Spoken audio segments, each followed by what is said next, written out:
সকালে ঘুম থেকে উঠলে এই ফুলগুলোর দিকে তাকালে মনটা যেন ভরে যায়।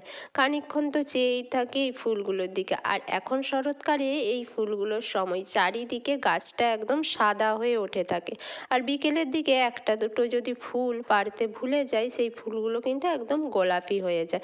কালারটা খুব সুন্দর লাগে। যাদের বাড়িতে এরকম ফুল আছে তারা তো নিশ্চয়ই জানো। আর ফুলগুলো প্রচুর বড় বড় হয়। কিন্তু একটাই সমস্যা, এই ফুলগুলো কিন্তু সারা বছর হয় না। ওই যখন দুর্গাপুজো হয় আশ্বিন মাসটাও 1 থেকে 2 মাসের মধ্যে এই ফুলগুলো ফুটে। আর যখন ফোটে তখন একদম পুরো এত গাছের ডাল ভারী হয়ে যায়, একসঙ্গে অনেকগুলো করে কড়ি থাকে।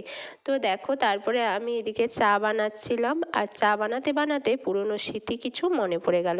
চিনির দানাগুলো দেখতে পেলে কত মোটা মোটা। আগে যখন কোনো অনুষ্ঠান বাড়িতে খেতে দিতাম তখন কিন্তু এই মোটা চিনির দানাগুলো পান মশলার ভিতরে থাকতো।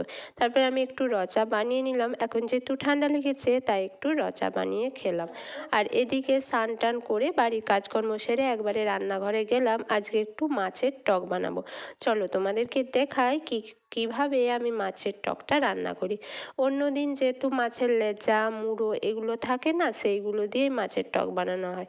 কিন্তু ফ্রিজে যেহেতু 2-3 দিন মাছটা রয়ে গেলো, তাই ভাবলাম আজকে পুরো সব মাছগুলোই টক বানিয়ে ফেলি। এর জন্য লাগবে একটু তেঁতুল, সেটা আগে থেকেই ভিজিয়ে রেখেছি। আর তেলের মধ্যে দিয়েছি গোটা 5 ফোড়ন আর গোটা শুকনো লঙ্কা, আর দিয়েছি আর পরিমাণ মতো লবণ দিয়ে ভালো করে তেঁতুলটা মেখে জলটা দিয়ে দিয়েছি। তারপরে ঝোলটা ফুটে উঠলে ওর মধ্যে মাছগুলো দিয়ে নেড়েচেড়ে নামিয়ে নেব।